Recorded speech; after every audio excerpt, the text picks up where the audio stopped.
What is going on, you guys? Jay here and welcome back to the channel. Don't forget to smash the like button, drop a comment, hit the notifications bell to stay informed, and subscribe if you haven't already. Today we're going to be tackling that topic that's causing a lot of confusion and even some fear in the Terra Classic community, which is the minting aspect of that USTC proposal we've covered.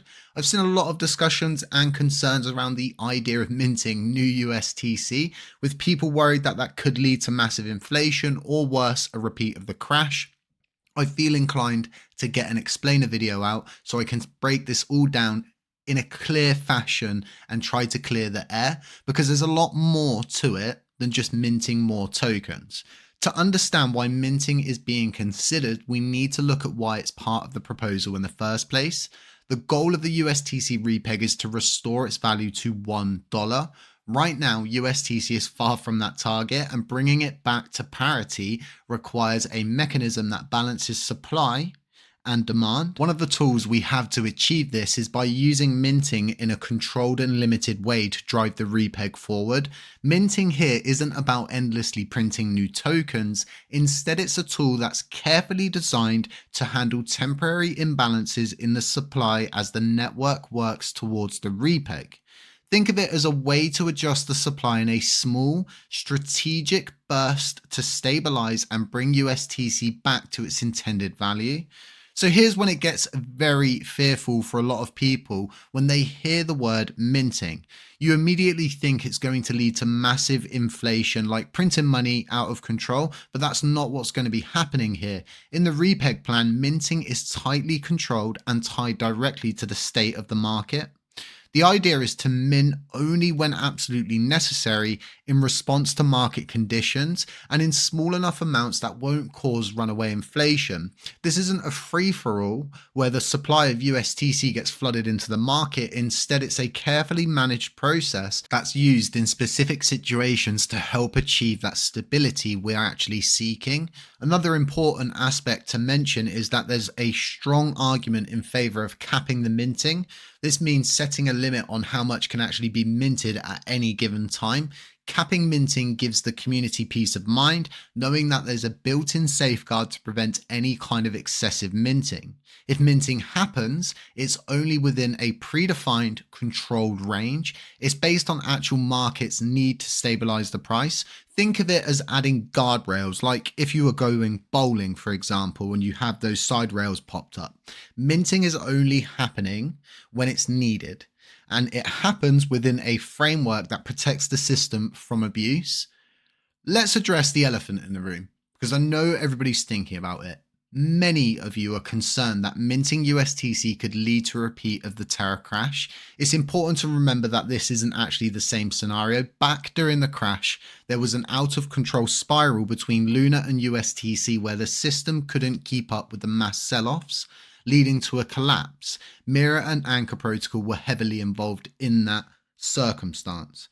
The current proposal has actually learned from those mistakes and includes mechanisms to actually prevent that from happening again. So this time, the minting process is actually far more structured and cautious. There's no uncontrolled feedback loop between LUNC and USTC like before. Instead, the minting is designed to be a tool used with extreme care to correct small imbalances as we work towards the repeg, without triggering, and very important, that runaway inflation or system collapse that we saw previously. Honestly, one of the reasons minting isn't actually a big threat here is because the proposal relies on buybacks and burns to support the repeg.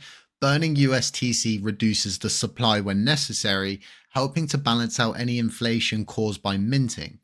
This means that any tokens minted to stabilize the price are balanced by burning, which actually works to reduce the overall supply over time. The ultimate goal here is to create a stable and sustainable supply-demand balance where minting only happens when required and burns help reduce the total supply to maintain that stability. It's a back and forth mechanism which is designed to gradually bring USTC back to $1, and this is what you're all seeking. It's the word minting, which is one of the biggest fears I've seen in this community, is the concern about over minting, where too much USTC being created frustrated, crash the system again, and kaput. We're back at ground zero. But as I've discussed, over minting is being actively prevented in this plan, and I feel responsible to point this out to everybody, as a lot of people become heavily confused on what this repeg entails, and a lot of people that seek a repeg don't actually understand how this mint and burn mechanism works. So like limits on how much can be minted and when it can happen, the process is going to be carefully monitored. There's a focus on keeping the overall supply balanced through both that minting and burning aspect.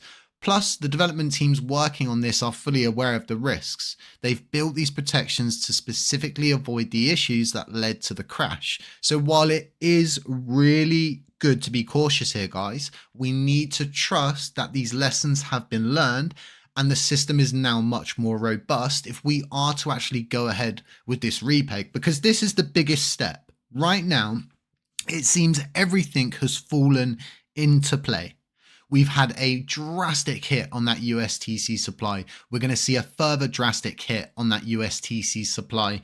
And the remainder of the USTC that is in bulk is sat on Binance. And what I think to myself, a lot of the people who were selling at a loss back during the crash probably went to places like Binance, and that's how it's all ended up there.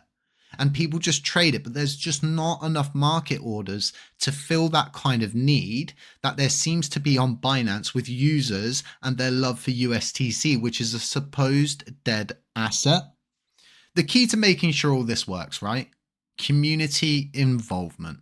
You guys play a huge role in this repeg attempt. It's important to stay engaged with these proposals. You got to share your thoughts. That's so important. It allows us to provide feedback to you, the development teams, and anyone who doesn't really understand the implications behind implementing these kind of changes. The more input and scrutiny from the community, the more likely we'll see a safe and successful repeg that everybody's going to agree with. We've already seen a lot of great feedback come through, which has helped shape the current proposals that are being put up. So keep it up. Your voice is crucial in making sure that everything stays on track and in line with what this community wants. It allows us to avoid pitfalls. So to wrap this up, minting is really not the enemy, although it has been in the past and it's a very touchy subject. I hope this irons everything out and removes that confusion, panic, and scare tactics that get put forward with any USTC repeg plan. It's going to be carefully controlled. It's going to be a tool that's designed to help us stabilize the price and hopefully bring USTC back to $1 in safe increments. We're talking about safeguards in place to prevent the overminting. We're talking about a kill switch. They are saying they're going to monitor things very closely to avoid any risks of inflation or a repeat of the crash. So with that combination of minting, burning, and community involvement, we've really got a solid path forward. Add all of the excessive burning coming from TFL, coming from Shuttlebridge, leaving Binance as a robust centralized holder of the remainder of the supply. This is probably the best opportunity we're ever going to get. So it's all up to us to really stay informed, remain engaged, and to make sure we're heading in the right direction. If you've got any questions or concerns, just drop them in the comments below. I will go in, I'll take a look at them, and I'll give anything that feels like it needs explaining a video. I'll get it out there and I'll remove any confusion where and whenever I can. I've got more videos coming on LUNCDash. Do remember that is all available for you. You've got the wallet support there, metrics, tools, analysis, everything you would need in one place. Making sure that you don't have to use multiple different things. Reducing those security risks is so important for me. And that's why we're bringing forward phase 3 and phase 4. So guys, thank you for tuning in. As always, stay strong, LUNC community. You know, we've got big love for this chain. We only really report on this chain. We only go outside of the bubble when we need to bring the algorithm here to get more people tuning into these videos and seeing how amazing the community here is. And that's what we're all looking for in crypto on top of gains, I think, is a nice community to be involved in where it's beneficial for your mind to be there. It's not a stress, and there are people out there explaining things, dropping tools, there's developers working, there's actual stuff for you to go and do, for you to report on, for you to engage in. These are all very bullish things, and it's what makes a great chain in the end. And it's all about the journey, the fine tuning, and getting there. But once we get there, it is going to be very blissful. There will be a lot of people that will have their jaws dropped, faces will be melted, but eventually this chain will be restored to its former glory. So look, guys, don't forget to subscribe, drop a comment, drop a like, hit the notifications bell to stay informed. Aside that, stay safe, stay humble, stay aware, and as always, I'll catch you in the next one. Ciao.